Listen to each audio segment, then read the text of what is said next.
Sidang eksepsi kasus korupsi pembangunan akses Pelabuhan Warnasari tahap 2 di PT PCM. Pengacara Endang Hardlian ungkap fakta adanya pemaksaan kasus dan pihak lain yang seharusnya jadi terdakwa.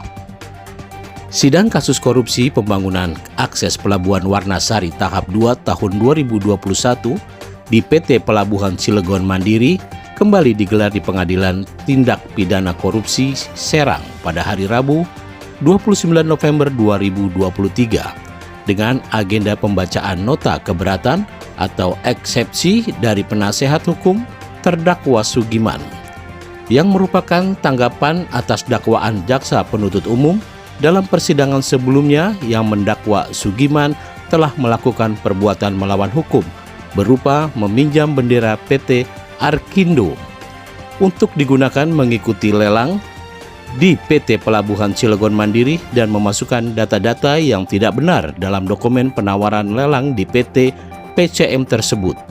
Dalam eksepsinya, penasihat hukum terdakwa Sugiman menyampaikan bahwa pihak yang meminjam bendera PT Arkindo untuk mengikuti lelang proyek pembangunan konstruksi terintegrasi Rancang Bangun Akses Pelabuhan Warnasari tahap 2 tahun 2021 di PT PCM adalah saksi Joni Husban.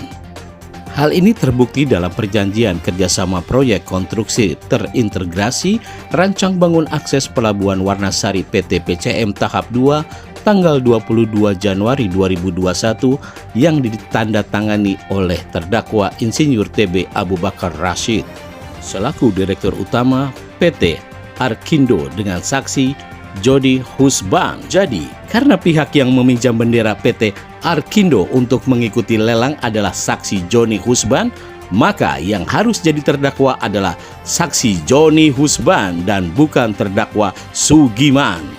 Begitu tutur pengacara Endang Hardlian selaku penasihat hukum terdakwa. Bagaimana hasil eksepsi pada sidang hari ini, Pak?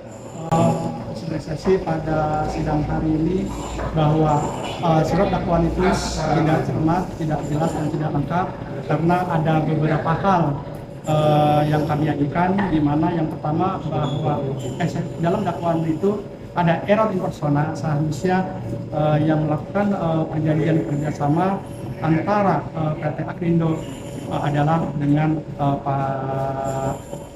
Pak Joni Husban. Mereka lah yang akan perjanjian kerjasama pinjam minjam perusahaan. Tapi dalam hal ini ternyata yang didakwa adalah Pak Sugiman yang tidak di luar pihak dalam perjanjian tersebut, sehingga kami pandang bahwa tersebut error persona atau salah pihak dalam mendakwa dakwaan tersebut.